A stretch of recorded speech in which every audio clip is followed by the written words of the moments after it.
Oh Lord, you're beautiful. Hey guys, Your happy Wednesday. face. Hope everybody is doing well and having a great week this week. Hope this encourages you to finish strong at the end of the week. I know for me, this week has been much better than last week, and I am feeling encouraged and excited about what God is doing in and around Humboldt County. So, yay for that. Tonight we're going to cover Matthew chapter 17. I am going to reference a verse that we covered last week in Matthew chapter 16 because I think it really is a great lead-in to what we're talking about tonight. So I did not bring my iPad today. I am reading the scripture off of my phone, so I will have to put my shields up to be able to read. Those of you, age is just a thing, right? Like, things stop working as well as they used to. Anyway, I won't lament that. Okay, so here is Matthew 16, verse 28, and then we're going to go 1 through 13 in Matthew chapter 17. And I just realized I copied it in the Passion Translation for Matthew 17, and then I think 16 is New American Standard, so don't be confused. All right, first verse here is Matthew 16:28. Truly I say to you, there are some of those who are standing here who will not taste death until they see the Son of Man coming in his kingdom. So keep that in mind. Here we go. Chapter 17, verse 1. 6 days later, Jesus took with him Peter and James and John, his brother, and led them up on a high mountain by themselves, and he was transfigured before them. And his face shone like the sun, and his garments became as white as light. And behold, Moses and Elijah appeared to them, talking with him. Peter said to Jesus, Lord, it is good for us to be here. If you wish, I will make 3 tabernacles here, one for you, one for Moses, and one for Elijah. While he was still speaking, a bright cloud overshadowed them. And behold, a voice out of the cloud said, This is my beloved Son, in whom I am well pleased. Listen to him. When his disciples heard this, they fell face down to the ground and were terrified. And Jesus came up to them and touched them and said, Get up and do not be afraid. And lifting up their eyes, they saw no one except Jesus himself alone. As they were coming down from the mountain, Jesus commanded them, saying, Tell the vision to no one until the Son of Man has risen from the dead. And his disciples asked him, Why then do the scribes say that Elijah must come first? And he answered and said, Elijah has already come, and they did not recognize him, but did to him whatever they wished. So the Son of Man is going to suffer at their hands. Then the disciples understood that he had spoken to them about John the Baptist. Okay, so this is a passage that is pretty special to me. When I was in Youth of the Mission, we had to speak on a character of God, and I chose this particular portion of Scripture, and I remember it was probably really the first real sermon I ever preached, and so it's just a pretty special passage for me. But as I did a little bit of research on this passage, I recognize that scripture that we read right at the beginning, at the end of chapter 16, whenever the Mount of Transfiguration is talked about in the gospel, and I think it's 3 times. I don't think it's in the book of John. I would have to verify that, but it's in 3 gospels for sure. But every time, right before the story of the Transfiguration is told, this is highlighted, that there would be some who would not taste death until they see the Son of Man coming into his kingdom. So that's important because of what we're hearing here. Here's some things that I noticed that I actually had not noticed before. And this is why you shouldn't just read the Bible one time and go, okay, I think I got it, because there's always more that you start to receive when you keep taking it in. So Jesus on the Mount meets Moses and Elijah, and that's very significant. Here's what I hadn't noticed before. He takes Peter, James, and John. I knew he had taken them, but it's 3 people, Jesus, Elijah, and Moses, and then 3 disciples, Peter, James, and John. There's something significant about that. Here's what stands out to me. Peter was the one that Jesus said he would build his church upon Peter. You're the rock. Upon you, I will build my church. That's interesting. John is the self-proclaimed disciple that Jesus loved, right? So John understood the love that Jesus had for him. So building the church and love are pretty significant. I don't have the full revelation on it. I'm just telling you, you can pray into that. I'm going to be praying into it because I think there's more here. I don't know what James would represent, but I'm sure as I do a little more digging, I will find that out. So, but let's talk about what happened on the mountain. So Jesus meets Elijah and Moses. Elijah represents the prophets, right? Elijah is the most famous, well-known prophet in the Old Testament. Moses, obviously, great leader in Israel's history, and he represents the law because the Mosaic covenant is about the law that was given to Israel, right? Jesus is having a meeting, let's think of it this way, with the law and the prophets.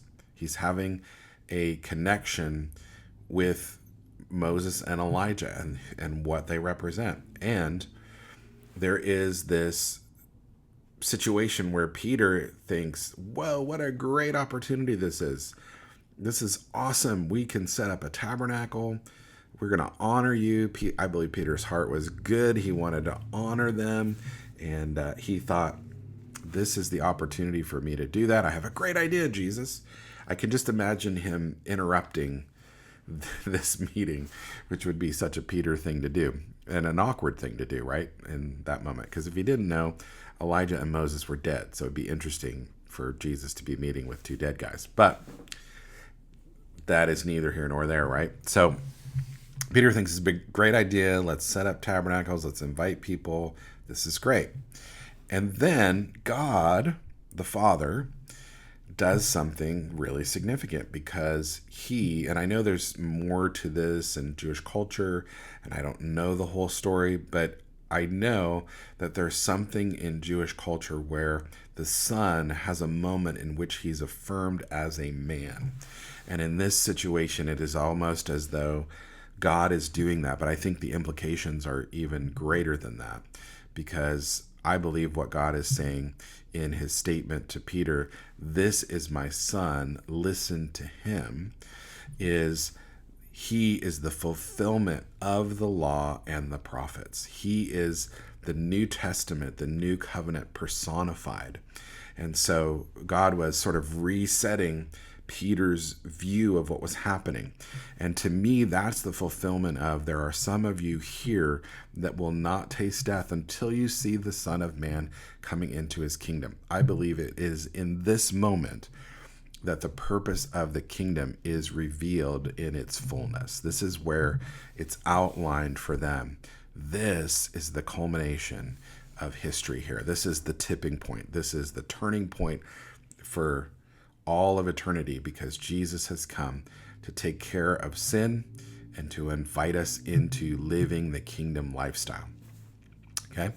And then there's a discussion with them about John the Baptist, right? Or they talk about how we know that the Messiah is coming, but that Elijah has to come first.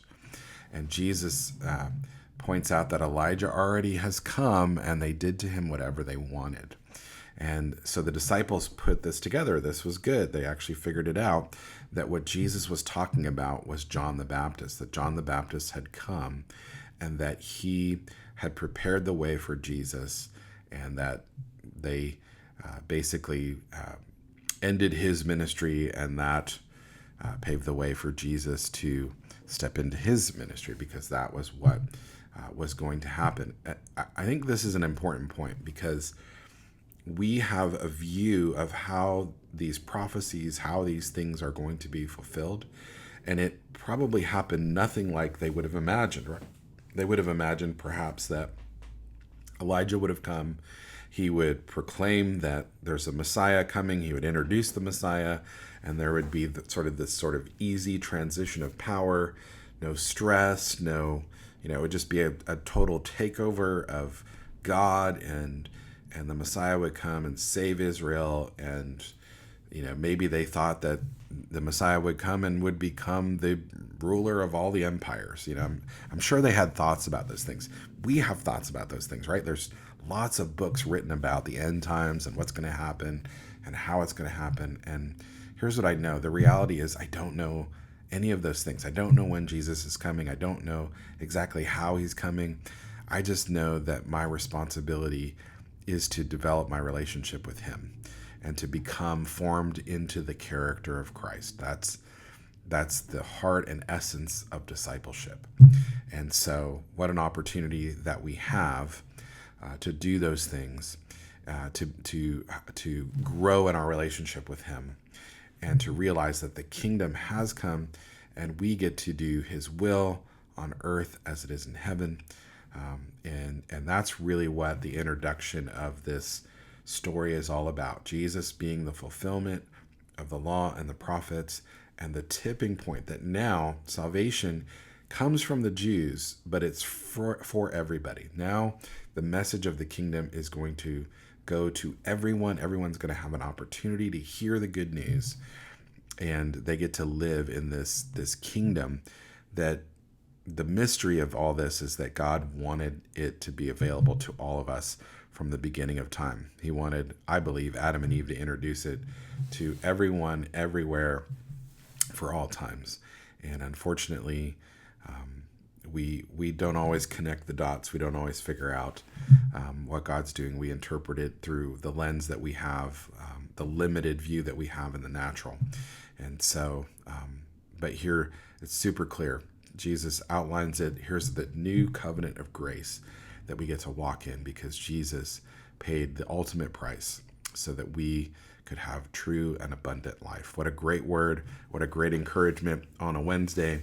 And hopefully as you go about the rest of your week, you realize that Jesus made a way. Jesus has given us not a spirit of fear, but of power, love, and a sound mind. And that means we're overcomers. That means no matter what's going on around us, as crazy as the world is, we don't have to be crazy because we have sanity living inside of us because we get to hear what the kingdom has to say. So I hope you guys have a great rest of your week. It's a beautiful day today. It's supposed to be beautiful for a while. We are in summer, which is crazy. But I hope you're doing good. I do this every week. Check out shilohfortuna.com. All kinds of resource there. More coming because we're about to graduate school in the next week or so. If you see the smile on my face, it's because I'm ready. We've been doing school since July of last year. Yeah. And we had a 3-week break at Christmas, and that's all we've had. So we're ready for a break. And then we don't have a school until next October, until this coming October, I should say. So you can be praying about that. But shilohfortuna.com, there'll be more resource on there, and you can check that out. Also, in regards to the Discipleship School, we're excited because we have probably more international students than we've ever had. I know we've got 4 Canadians, a South African. We have a girl from Taiwan. We have all kinds of students. I had a student apply from Australia. So this is going to be a really exciting time. They're going to come be with us for about 5.5 months. And we as a church get to do the discipleship thing together. You're going to get to meet them and be around them. And I think it's going to be a lot of fun. So we'll tell you more about that and opportunities you have. If you're interested in housing any of these students, let me know, because we're going to make that available to people in our congregation, and we'll talk. We'll actually have a night where we tell people what that involves and what that would look like. But we're excited about it. We haven't done that since the early years of our school. And those were great times, really built community, and certainly fun to have the international flavor. So I'll tell you more about that. But have a great rest of your week, and we'll see you next week. Your face is all I see.